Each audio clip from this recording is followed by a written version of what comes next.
కానీ మీకు ఒకే ఒక అభ్యర్థిని పరిచయం చేయాలి.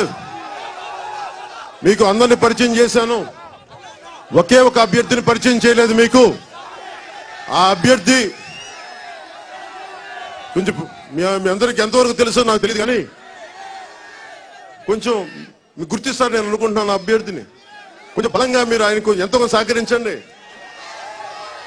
కొంచెం నిలబడే వ్యక్తి, పారిపోయే వ్యక్తి కాదు. వైజాగ్ లోనే ఏదో చిన్నపాటి క్లాసెస్ తీసుకున్నాడంట 10 సంవత్సరాల క్రితం. ఆ అభ్యర్థిని గాజువాక్కి అభ్యర్థిగా పెట్టడం జరిగింది. ఆ అభ్యర్థి పవన్ కళ్యాణ్. నన్ను కూడా అడగందే అమ్మాయిని అన్నం పెట్టదంటారు కదా. మా అమ్మకి నేను ఎప్పుడు అన్నం అడగమని అడిగా వచ్చా, అన్నం పెట్టమని అడిగేవాడిని కాదు, మా అమ్మాయి తీసుకొచ్చి పెట్టేది. అలాగా కాకపోతే మిమ్మల్ని నాకు తల్లి ప్రేమ చూపించారు, తండ్రి ప్రేమ చూపించారు, సోదరి ప్రేమ చూపించారు, సోదరి ప్రేమ చూపించారు. కానీ నా వంతు బాధ్యతగా ఒక నాయకుడిగా, ఒక అభ్యర్థిగా పవన్ కళ్యాణ్ అనే అభ్యర్థిని గాజువాక నియోజకవర్గానికి పోటీ చేస్తున్నాడు. మీ దీవెనలు కావాలి.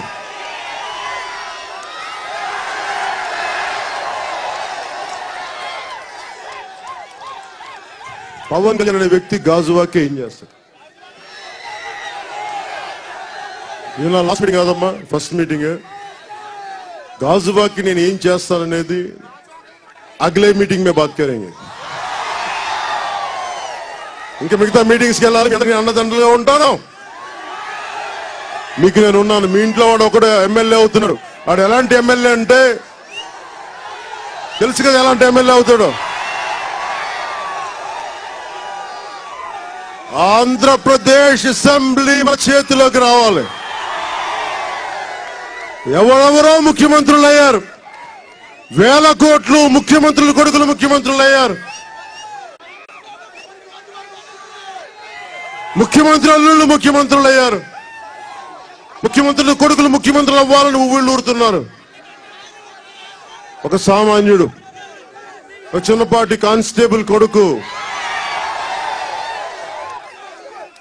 ఒక పోస్ట్ మాస్టర్ మనవడు, ఆ వ్యక్తి పేరు పవన్ కళ్యాణ్ మీకు అండగా ఉంటాడు. ఒకసారి మీ అందరికీ ధన్యవాదాలు తెలుపుకుంటూ, అంటే ఈ రోజున అంటే నేను మొదట అడుగు పెట్టినప్పుడు ఎప్పుడైనా గొప్ప ప్రయాణం అయినా సరే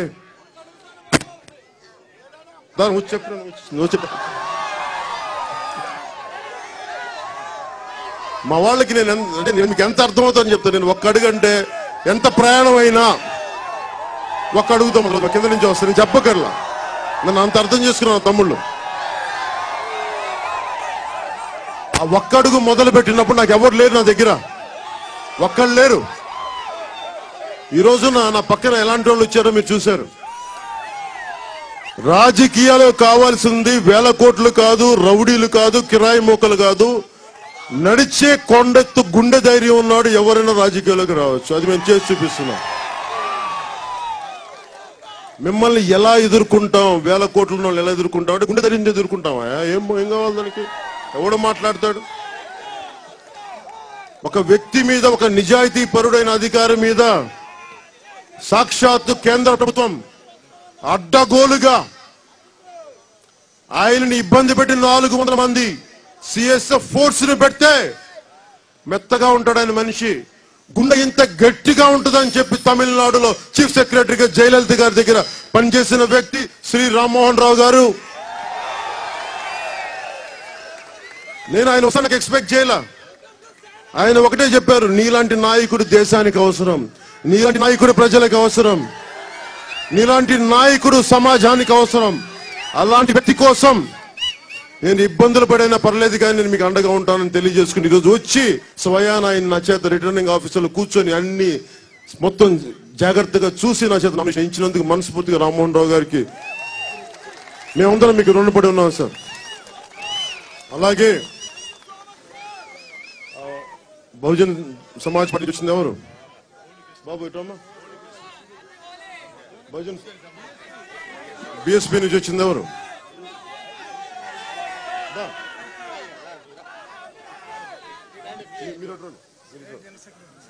మీ పేరు?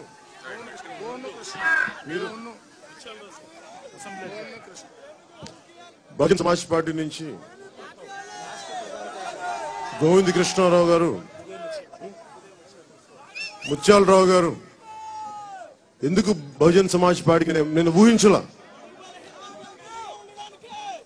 నేను మాయావతి గారిని కలిసినప్పుడు ఆవిడ ఒక వర్గానికి నాయకురాలు కాదు, దేశం మొత్తానికే నాయకురాలు, బలమైన నాయకురాలు. ఉత్తరప్రదేశ్ లో వీధి వీధికి ఒక గుండా ఉంటే అలాంటి వీధిని ఓ గుండాలను ఎదుర్కొంది ఒక సామాన్య ఆడపడుచు, బడుగు బలహీన వర్గాల ఆడపడుచు. అలాంటి తల్లికి, అలాంటి అక్కకి, అలాంటి ఆడపడుచుకి, అలాంటి బెహన్జీకి మేము ధన్యవాదాలు తెలుపుకుంటూ బిఎస్పీకి మనస్ఫూర్తిగా మేము గుండెలో పెట్టుకుంటున్నాం అని చెప్పి బలమైన సీట్లు ఇచ్చి వారితో సహకారంతో మేము ముందుకెళ్తామని తెలియజేసుకుంటూ మీ అందరికీ ధన్యవాదాలు తెలుపుకుంటున్నాను.